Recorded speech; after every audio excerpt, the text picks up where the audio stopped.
Entretenimento, estilo de vida, negócios, poder, arte e cultura.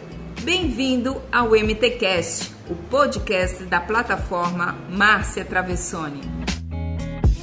Bom, bem-vindos ao MTcast, edição 12. E o nosso tema de hoje é pequenos negócios na pandemia. Se existe um termo que está relacionado ao brasileiro, é empreender.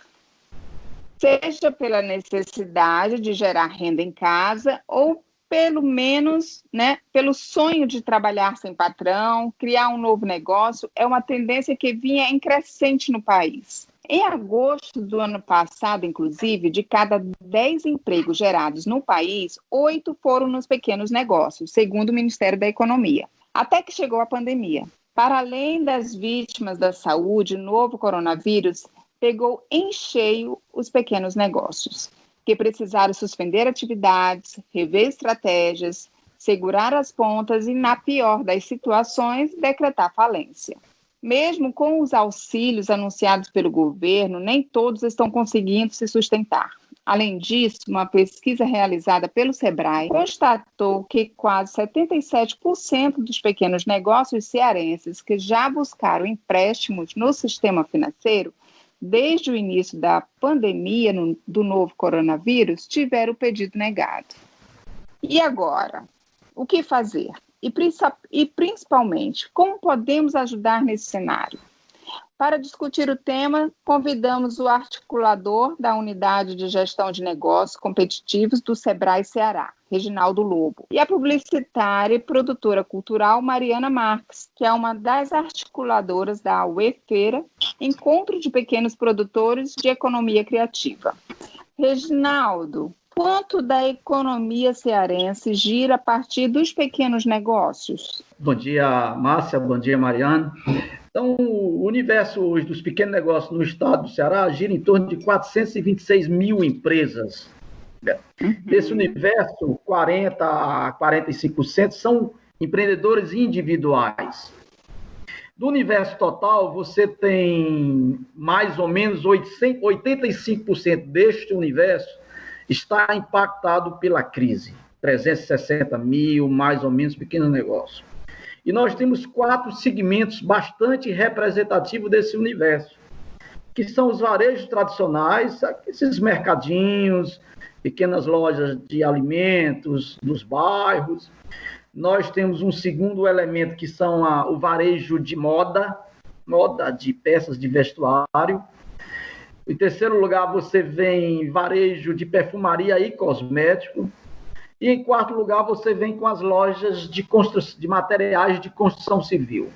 Esses 4 segmentos, eles são os mais representativos desse universo dos 426 mil negócios envolvidos aí no sistema Simples. Esse é o universo. Com relação ao emprego, o pequeno negócio deve responder por 55 a 56% do universo dos empregos do país, carteira assinada. Estou falando de carteira assinada, os formais. E deve representar 95% a 98% de todos os negócios formais do país.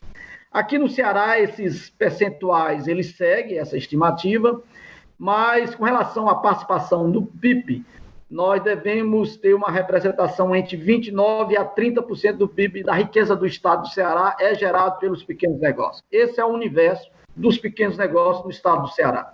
No ano passado, o Sistema S, no qual o Sebrae está incluso, a FIEC e o governo do estado investiram fortemente na política de incentivo aos empreendedorismo e pequenos negócios. Agora, esses pequenos negócios estão enfrentando as maiores dificuldades na crise econômica. Qual o caminho que pode ajudar a equilibrar essa situação? Nós entendemos que a primeira questão que você tem 2 momentos. Você vai ter um momento agora crise, que é o hoje, que você tem que desenvolver algumas ações muito emergenciais, algumas ações, eu diria, paliativas, para amenizar, em alguns casos, você não vai resolver diminuir de imediato, mas vai ajudá-los a se retransformar nesse momento. Mas você tem duas questões muito, muito claras que tem provocado esse desespero, né, dos pequenos negócios. Um é a necessidade do mercado, ou seja, de repente, essas empresas ficaram sem seu mercado, porque ficaram sem ter acesso a chegar até esse mercado. E, em função disso, você diminui fortemente o faturamento dessas empresas e aí vai para a necessidade do crédito. E dentro dessa necessidade do crédito, você, no início da sua fala, você colocou várias questões da dificuldade desses pequenos negócios acessarem essas linhas de crédito. A gente tem aqui no Sebrae, costumeiramente, quase que diariamente, conversado com os bancos, principalmente Banco do Nordeste e Caixa Econômica. Ontem mesmo à tarde, nós fizemos um grande movimento com a cadeia do turismo em peso, ou seja, o crédito não existe, a dificuldade está nesse acesso. Questões cadastrais, o limite do crédito, né? Às vezes a empresa tem uma necessidade, mas ela não tem condições de alavancar esse volume necessário. Então, você tem várias questões, tá certo? A gente tem se preocupado muito com o segmento do turismo, muito fortemente com o segmento do turismo, porque é um segmento de todos os segmentos da economia, é o último a voltar. Na hora que a economia for aos poucos retornando à sua normalidade, o segmento do turismo, principalmente no que diz os meios de hospedagem, eles serão os últimos na cadeia dos negócios a voltarem à sua normalidade, né? E a gente não consegue nem vislumbrar o cenário de quando. Você imagine que existe hoje uma demanda fortíssima da gente fazer a promoção dos destinos turísticos. Jericoacoara, Canoa Quebrada. A grande questão é assim, ó, você faz promoção para que mercado? Qual é o mercado que nós vamos fazer essa promoção? Mercado americano? Quebrado, está lá, fechado. Não, e a gente vê, né, todo o Ceará, todo o litoral cearense, todo comunidades, né, que vivem do turismo. Então, assim, na hora que as empresas fazem uma pressão para a gente desenvolver campanhas para promover os destinos turísticos do estado do Ceará, você tem um grande problema. Para que mercado você vai fazer essa promoção? Qual é o mercado hoje que está dizendo que vai sair? Eu dei o exemplo da Itália, por exemplo. Até o cidadão italiano, para voltar para a Itália, ele só volta em janeiro. As campanhas turísticas da Itália só vai entrar agora na alta estação da Itália em junho a julho do próximo ano. Muito difícil da gente ter um cenário muito claro. Quando você vai para o varejo a gente já sabe de todos, quando você conversa com os especialistas, seja cearense, seja de cunho nacional e conversando também com algumas consultorias internacionais, o varejo vai ser o primeiro a voltar. Então, mas você vai para outro desafio, que são os protocolos de biossegurança. Ou seja, esses estabelecimentos vão ter que ofertar para seus clientes e para convencer as autoridades que eles estão preparados para esse novo retorno. E aí você vem para uma demanda fortíssima, que são esses protocolos que vai ser mandados pela Anvisa, pelos grupos de segurança da saúde, pelo Ministério Público Federal, que também faz parte desses grupos. Vocês imaginem, então, que não é simplesmente voltar e dizer a partir da manhã o comércio vai abrir. Não é assim. Então, para cada segmento desse que vai retornando, ele vai ter obrigações dos protocolos de biossegurança que eles têm que ofertar, que ele tem que garantir para as autoridades que eles vão estar prontos para voltar. Por exemplo, você imagine que existia uma parcela enorme da população que não fazia compras, aquisições de produtos por delivery, por plataformas, por aplicativos. Na hora que a necessidade chegou na porta desse cidadão, ele passou a experimentar. Você imagine que agora eu posso ter tudo dentro de casa na maior comunidade. O que é que vai me fazer a me deslocar aí para um estabelecimento comercial e comprar? Então, essa coisa nos próximos meses, isso é dito inclusive pelos especialistas do mundo todo, tem uma histeria na sociedade, um medo está instalado na sociedade. Então, aquele hábito que ele ia lá no mercantil, pegar no produto, pegar no dinheiro, os próximos meses isso não vai acontecer, por mais que o estabelecimento abra para muitos dos consumidores. Eles vão permanecer lá no meio digital, fazendo a aquisição dos seus produtos. Aí você diz assim, mas Reginaldo, e aí? Aí quer dizer o seguinte, esses estabelecimentos que até março tinham seu modelo tradicional de ofertar produtos, mudou completamente. Muitos vão ter que mudar. Para quê? Para voltar a ter seus clientes batendo na porta. Eu tenho uma questão que eu digo muito aqui, depois que eu passei a comprar fortemente pelos aplicativos, eu descobri que fornecedores aqui ao redor do meu apartamento, a 500 metros, que eu não sabia nem que existia. Ou seja, para adquirir um certo produto, eu às vezes andava 1.500, 2.000 metros, tendo um do lado.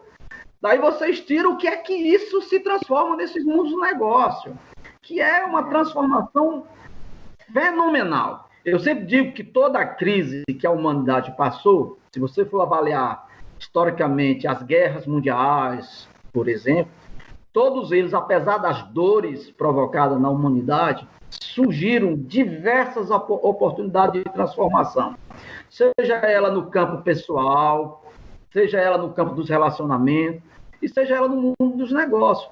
Esta crise, ela vem fortemente com esse comunicado para o mundo dos negócios. Você imagine que nós, por exemplo, do Sebrae, em 15 dias o Sebrae teve que se transformar, o que levaria possivelmente 2 anos. A nossa transformação de ir para o mundo digital, forçado pela crise, em 15 dias nós fomos para o mundo digital. Hoje, 100% dos nossos colaboradores estão no home office. Agora, você imagine o que é essa operação de equipamentos, de rede, de colaboradores que não tem, que tem. Em 15 dias nós estivemos preparados. Se a crise não chegasse, a gente estaria lá planejando, pensando onde é que ia parar, e levaríamos 2 anos. A transformação também no mundo digital das empresas, o que levaria 5 anos, eles precisarão de 3 meses, ou levarão 3 meses para fazer tudo isso, o que levariam 5 anos, que estão colocando os especialistas. Claro que nesse processo de transformação, você imagine o que é um mercadinho lá num bairro, Bom Jardim, lá numa esquinazinha daquela, que tem 2 portazinhas, o empreendedor e a esposa dele que faz atendimento, como é que ele vai se transformar nisso? Obviamente que ele vai ter uma transição maior. Por quê? Porque o próprio consumidor do bairro dele também ainda vai consumir presencial. Mas o desafio do Sistema S, e aí não é só do Sebrae, é que como é que conjuntamente a gente vai poder atender isso numa rapidez muito grande. Muito grande. Mas, apesar das dores, o campo de oportunidades são extraordinárias. Então, você acha, assim, apesar das dores e todas essas dificuldades aí que também você colocou, né, apesar das medidas governamentais, inclusive, iniciativas bancárias, né, redução de juros, esses acessos, muitas vezes, né, para o pequeno negócio, para o pequeno empreendedor, são mais complicados, muitas vezes, não tem tanto acesso. Você acha que isso a gente corre o risco de afastar um pouco dessa cultura do empreendedorismo? Eu sempre digo que nessa questão, quando a gente fala da mudança cultural das organizações, eu sempre digo que o primeiro elemento é agregar outros valores nesse processo. A cultura só muda assim, quando começa a agregar outros elementos nesse contexto, né? Então, as empresas, nesse processo da transformação cultural, e principalmente no conceito do empreendedor, ele vai agregando outros elementos. Eu vou lhe dar um exemplo. A gente diz muito assim, rapaz, não adianta eu fazer nada no ambiente digital, porque o homem do campo, por exemplo, não tem acesso. Tem! Nós começamos a fazer várias atividades com o homem do campo pelo WhatsApp, por reuniões, pelo Teams, por aplicativos, ou seja, nós temos presença de 60 a 80 produtores rurais num determinado município, acessando via um aplicativo. Então, aquele paradigma que a gente diz assim, não, o cara lá não vai conseguir porque ele não tem um celular, porque ele não tem uma internet, não sei. Isso mudou muito. O que nós precisamos, nesse processo de transformação, compreender é que tem que existir um compartilhamento desse processo, tem que haver uma ajuda mútua. Não adianta a instituição A, B ou C, D estar em uma linha, aí você vai para essa questão do acesso às redes, à internet, ainda com muita dificuldade. As empresas, você compra um pacote de um tamanho X e ela te oferta 50% desse tamanho que você comprou. Você imagina num turista que chega no aeroporto Pinto Martins e pega um carro e vai até Jericoacoara, quando 70% de todo o percurso da viagem ele não consegue acessar. Isso não acontece na Europa. Você compra um chip quando você desce no aeroporto ali em Berlim, e ali você já acessa tudo, se comunicar com qualquer parte do mundo. Então, essas questões, essa transformação que eu estou dizendo que o empresário tem que passar, as instituições de suporte também têm que se transformar. Não dá para a gente dizer para o empresário, se transforme. A gente faz muita essa autocrítica no Sebrae. Não dá para mim passar um comunicado para o empresário se eu não sou um exemplo. O cara vai acessar a minha base de dados e ele tem dificuldades, por exemplo. Não dá. O discurso tem que ser alinhado, ele tem que estar muito, muito perto da prática, senão a gente vai ter bastante dificuldades nesse processo de retorno. Mariana, você está junto de um setor bem específico dos pequenos negócios, que é o da economia criativa. Como tem sido lidar com essa crise? Então, Márcia, primeiro eu queria te agradecer pelo espaço, né? Ao Reginaldo também, agradecer pelos esclarecimentos. Nada como conversar com alguém tão embasado, né? Que tem tantos números, porque a minha vivência é muito mais uma vivência empírica, uma vivência da rua, né? A gente trabalha hoje com 400 empreendedores, em sua maioria empreendedores individuais ou até mesmo na informalidade, mas que tem o desejo de vender os seus produtos. E a gente começou há 2 anos a fazer feiras em praças públicas, né? Em junho agora faz 2 anos. E o que eu sinto, Márcia, primeiro foi um susto, né? Como foi para todo mundo, e a gente entrou junto com eles em um completo desespero, né? A parte deles, grande, já perdeu funcionários, quem tinha funcionários, a maioria deles não tinha, mas quem tinha em média 1 ou 2, já perderam esses funcionários, estão trabalhando com costureiras e em ritmo de prestação de serviço, né? Por demanda. E assim, a gente já sentia uma dificuldade muito grande e muitas vezes uma resistência dessas pessoas a procurar instituições, né?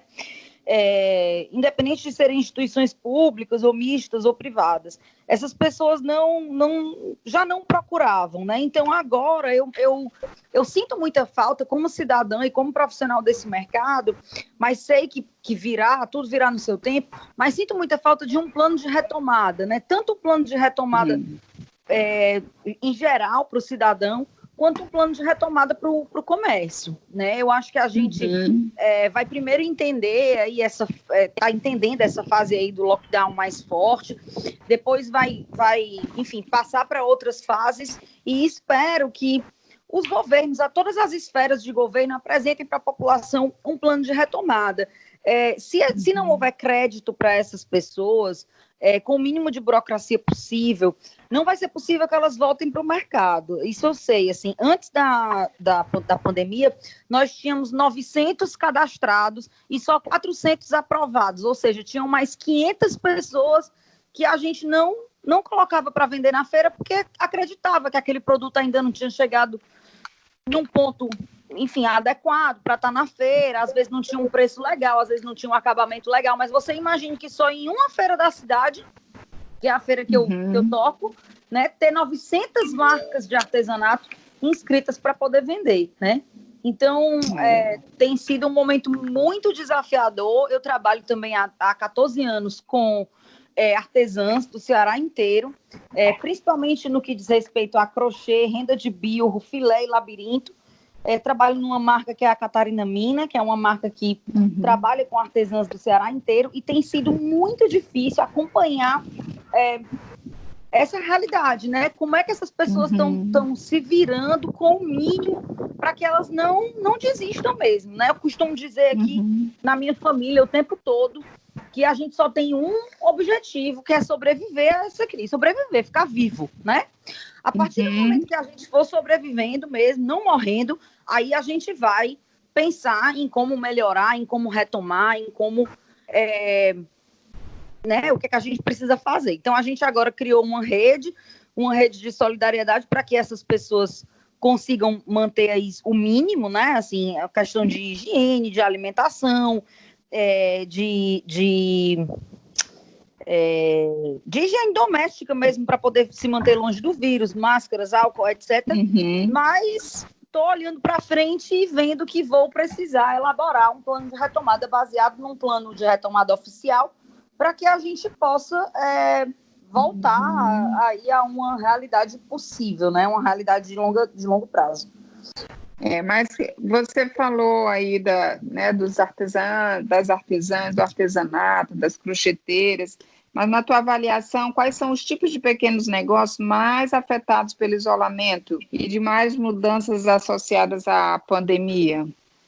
Olha, no meu caso, que tenho alimentação, decoração, moda, eu acho que os mais afetados são os menos básicos, digamos assim, né? A moda e a decoração estão incrivelmente afetadas, principalmente nessa época de lockdown, que eles não têm autorização para funcionar. Então, dos 40 expositores fixos que eu tinha de gastronomia, pelo menos 16 ainda continuam trabalhando, ainda continuam entregando via delivery, montaram uma estrutura rapidamente, eram muito resistentes a iFood, hoje já tem iFood, Rappi, todos os aplicativos possíveis, né?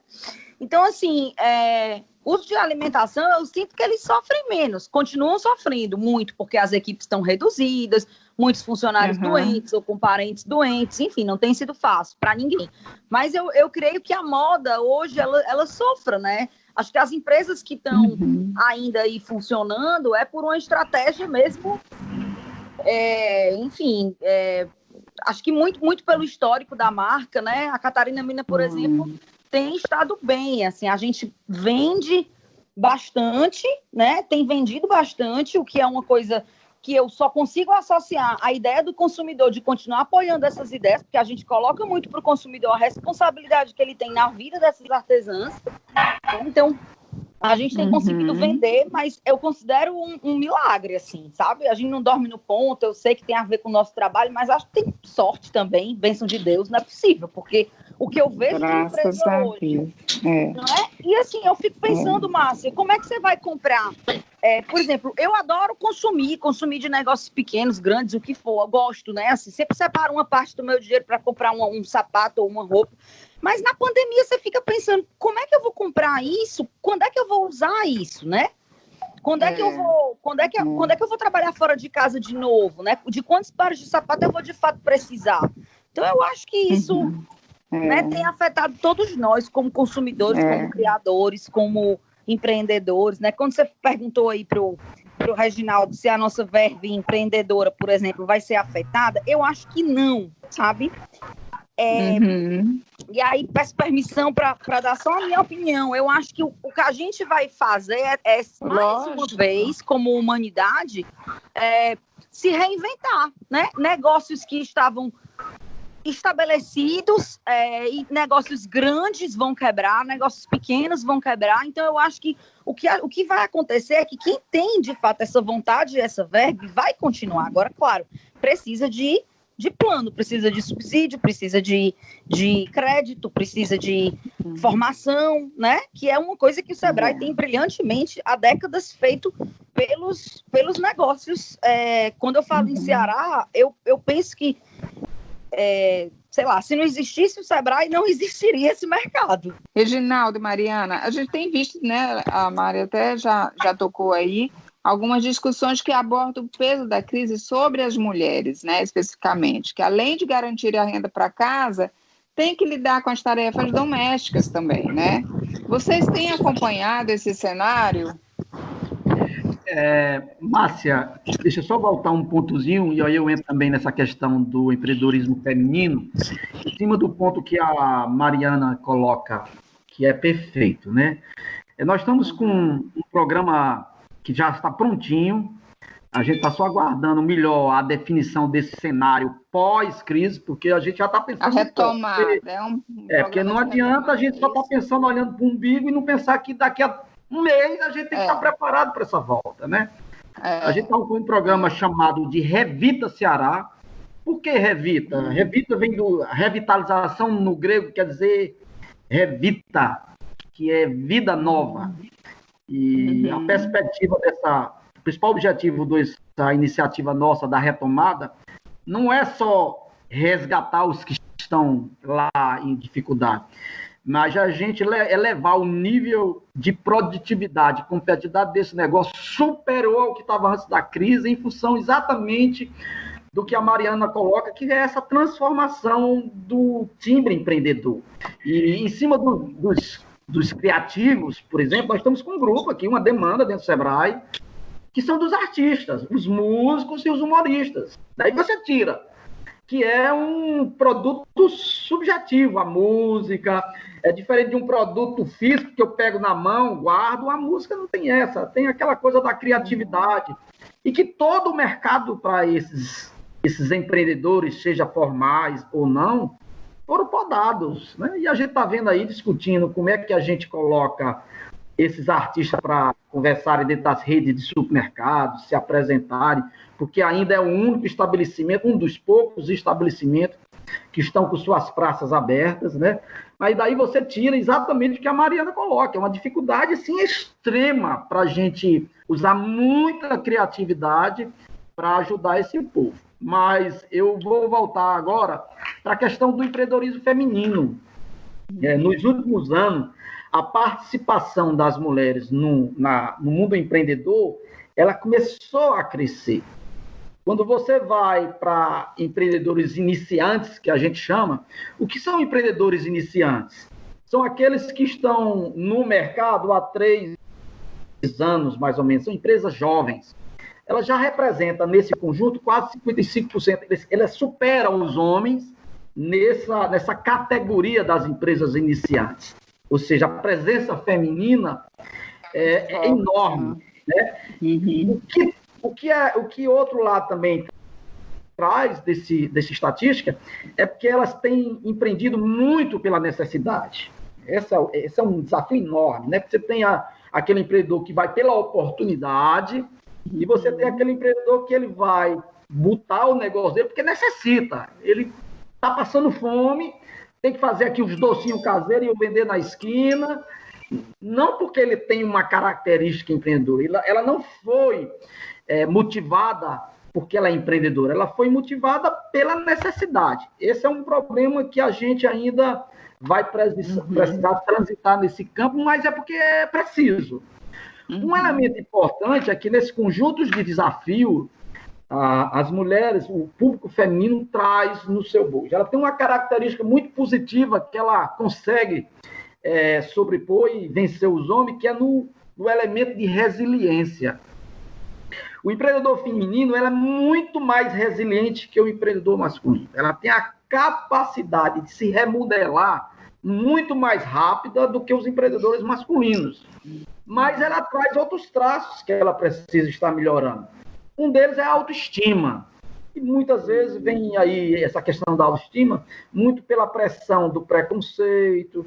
Você imagine cor ainda é uma coisa que pesa, né? A cor negra, a Índia, e aí você traz vários elementos culturais nesse processo. Mas a autoestima, a mulher ainda tem muito receio de crescer. Ela tem lá o negócio dela e ainda ela é muito fechada nesse processo. Então, essa questão da autoestima, ela precisa ser trabalhado no empreendedor feminino. Tem um elemento também que ela precisa de um reforço, e ela precisa estar atento, no que diz respeito às finanças, né? Geralmente, o empreendedor feminino terceiriza esse processo. Então, vamos para outro elemento que ela também precisa se diferenciar, eu diria, do empreendedor masculino, que é das redes de contatos. Como a mulher ela tem outras atividades, é diferente. Geralmente, a mulher tem atividade tripla. Ela é dona de casa, ela é empreendedora, ela educa filho, ela cuida de filho e cuida da empresa. O empreendedor masculino não, ele está lá dedicado quase que exclusivamente ao mundo dos negócios. Portanto, a rede de contatos dele é muito mais profissionalizada, é muito mais voltada para o negócio dele, firmemente. Então, esses 3 elementos que eu acho como desafio do empreendedor feminino, é preciso ter um certo cuidado, eu diria. É preciso que a gente vá ficando mais atento a essas 3 questões. E um ponto principal é essa questão da resiliência. A mulher ela tem uma capacidade de decidir muito mais rápida do que o homem. Eu digo porque há 32 anos eu acompanho o grupo. São 32 anos de campo dentro do Sebrae, e eu passei desses 32 anos, uns 20, acompanhando grupos associativos no meio rural, por exemplo. Os melhores grupos são os das mulheres. Mulher não fica em cima do muro. Se você botar uma tarefa num grupo de associação das rendeiras, associação de marisqueira, elas têm uma capacidade de decidir muito mais rápido que o público masculino. É incrível essa cultura. Você imagina isso nos relacionamentos. Geralmente, nos relacionamentos, são as mulheres que chegam logo junto para resolver. Não fica em cima do muro. Mulher raramente fica em cima do muro. E você observa isso fortemente nos públicos femininos. No meio rural, porque eu vivi muito isso, a maior capacidade de renda de uma família no meio rural está na mulher, não está no cara, não está no homem. Elas que garantem a renda mesmo, né? Elas fazem a agregação de valor do produto, que o homem não faz. Ela faz doce, ela faz sorvete, ela faz compota, ela faz artesanato. As atividades não rurais no meio rural é exatamente feito por mulheres, não é por homens. Mário, quer colocar alguma coisa? Preciso, né? Falar como mulher, né? É muito legal, muito interessante ouvir um homem falando sobre a nossa vida e nosso ponto de vista, né? Importante, acho que é engrandecedor. Queria lembrar, até lembrei de uma coisa curiosa, que é, esse ano teve o Prêmio Rio Mar Mulher, que você, Márcia, foi homenageada, e no final teve um discurso muito forte da escritora Ana Miranda sobre o que é ser mulher, né? Que o prêmio era o Prêmio Rio Mar Mulher. E eu nunca vou esquecer esse discurso, porque ela dizia que nós carregamos a humanidade, né? Carregamos a humanidade no ventre, carregamos a humanidade tanto dentro de casa como fora de casa. A responsável por criar a humanidade como humanidade é a mulher. Então, imagine a pressão que há sobre o nosso ser e agravada por uma desigualdade atroz, né? Uma desigualdade criminosa, eu diria, no sentido de que nós somos mais mal remuneradas, de que nós vivemos mais no mercado informal, de que nós acumulamos mais tarefas. Então, nós aprendemos a ser equilibristas, não é porque nós somos mais inteligentes que os homens, é porque nós somos muito mais violentados do que os homens, né? Então, você aprende a equilibrar pratos de porcelana finíssima, 8 pratos, 10 pratos, 15 pratos nas mãos, porque nós fomos obrigados a isso pela história da humanidade, né? Então, é claro que a gente vai, em algum momento, acredito eu, porque a revolução será feminina, a gente vai colher os louros desses anos, desses milhares de anos de violência, né, e de desigualdade. O que eu acho vendo as empreendedoras, quero reforçar aí o discurso do Reginaldo, quando fala das marisqueiras e das artesãs. É impressionante como dentro do campo ou da praia, né, do litoral ou do meio rural, a gente olha para as mulheres como aquele ser que não para durante o ano. Então, o pescador muitas vezes para durante o defeso, a mulher não para nem um minuto, ela está dando conta da vida dele, dando conta da vida dos filhos e ainda muitas vezes dizendo que está completando a renda, mas na verdade não está completando a renda. Muitas vezes é o homem que completa essa renda. Sobre a questão do que eu acho que elas estão passando agora, Márcia, tem a ver, nós, né, tem a ver também com a ideia de que se todas as rotinas domésticas mudaram, né, muitas mulheres, tanto na periferia quanto nos bairros de classe média, contam com outras mulheres que cuidam dos nossos filhos, né? A gente tem uma babá e a babá do nosso filho tem uma babá que está lá na periferia né, cuidando do filho da pessoa que está na nossa casa, cuidando dos nossos filhos. Então, mudou essa rotina doméstica, vai mudar, mudou a rotina escolar, né, que a gente precisa virar tutora nesse momento para que os nossos filhos, enfim, se acostumem a essa educação teleguiada. O tempo da escola está sendo dentro de casa, né? Dentro de casa. É mais uma tarefa também mais de uma acompanhamento para a mulher, né? E aí, assim, eu fico tirando por mim, que sempre tive absolutamente tudo na mão. Agora, tenho aí uma rotina doméstica a ser cumprida que me toma de 3 a 4 horas todo dia, né? E é porque moro sozinha, não tenho filho para dar conta. E mesmo assim, todos os dias estou 4 horas dedicada às tarefas domésticas. Lavo roupa, estendo roupa, lavo roupa de marido, que trabalha o dia inteiro. E eu, como trabalho em casa, morro de pena, porque ele trabalha no hospital o dia inteiro, e eu acho que se ele vai chegar de um plantão de 36 horas, vai lavar um jaleco, não vai, quem tem que lavar sou eu, entendeu? Então, no fim das contas, a gente acumula essas tarefas, a gente precisa estar o tempo todo online, porque os nossos trabalhos pararam de ter expediente, então você deve estar sentindo isso, que você é uma empresária que não deve ter um horário de trabalho pré-estabelecido, e agora na quarentena menos ainda, a gente está online desde a hora que a gente acorda até a hora que a gente vai dormir, né? Então eu fico pensando no custo emocional, a gente vai ter que criar estratégias para que isso custe menos emocionalmente, para que a gente consiga um pouco de saúde mental, sobreviver, conseguir dizer os nãos, né? Mas nesse momento fica difícil pensar em como é que vai ser essa pós-pandemia. Ontem eu li uma coisa da Débora Bloch, que eu também fiquei com isso na cabeça, ela dizendo que a gente não vai mudar nada como humanidade quando acabar a pandemia. Quem era ruim, continua ruim. Quem estava com dificuldade, continua com dificuldade. Quem não estava, não vai ter. Então, pensando nisso, né, assim, numa linguagem mais pessimista, eu penso nisso também, as violências continuam, né? Tem mulheres hoje que estão presas dentro de casa com o seu agressor, né? Na quarentena. Né? E aumentou, né? Continua e aumentou. O índice de violência doméstica, né? Eu acho que o machismo foi muito exposto. Mas eu acho que tudo isso, também estava ouvindo até um podcast hoje, né? Eu acho que essa pandemia foi muito assim para revelar, né? Uma revelação. Então, assim, tudo que está sendo revelado, né? Não só dentro de casa, não só, né, nos mercados, né? A própria desigualdade que foi assim, foi uma revelação assim. Ou você corre para ajudar, ou você, né, faz alguma coisa para dar comida para essas pessoas que estão aí, né, como o Reginaldo bem colocou no começo de tudo, que faz parte dessa economia, né? É uma presença muito forte desses pequenos negócios, desses micro também, então desses pequenos empreendedores. Então, assim, veio revelar muita coisa que precisava ter mais foco mesmo, né? Então, assim, acho que revelou muita coisa e precisa... Eu acredito que tudo que está sendo transformado, até mesmo dentro de uma instituição como o Sebrae, como o Reginaldo bem colocou, que algo que levaria 2 anos para se transformou em 15 dias. Então, assim, eu acho que de tudo, né, apesar de todo o sofrimento e das dores que todos nós estamos passando, eu acho que vem ali uma transformação.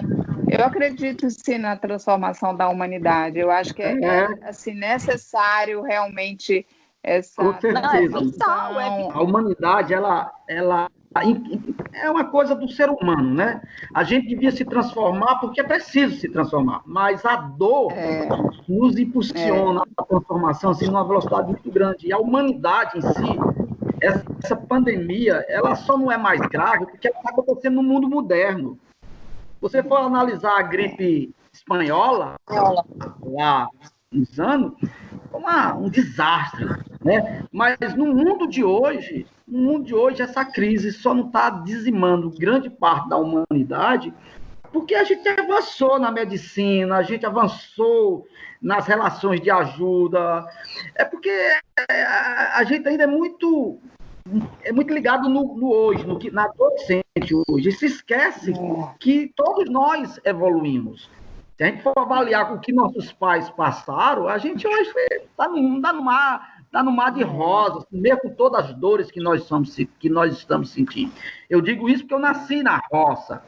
E eu via, vou dizer uma expressãozinha, enterro de anjo todos os dias. Eu, com 6, 7 anos de idade, eu via na minha cidade, na roça, as criancinhas, antes de completar um ano de idade, sendo enterradas diariamente, várias, no fundo do quintal, no cemitério da cidade. Você não vê isso hoje, nunca. Você não vê a coisa mais rara do mundo. Hoje o roceiro, ele tange o gado montado numa moto. Eu vi meus tios carregarem cadáveres em rede, numa rede para poder enterrar. Isso não existe. Hoje você tem ambulância, só para você ter ideia da transformação, que você tem ambulância para ir buscar o cidadão lá na roça e trazer para Fortaleza.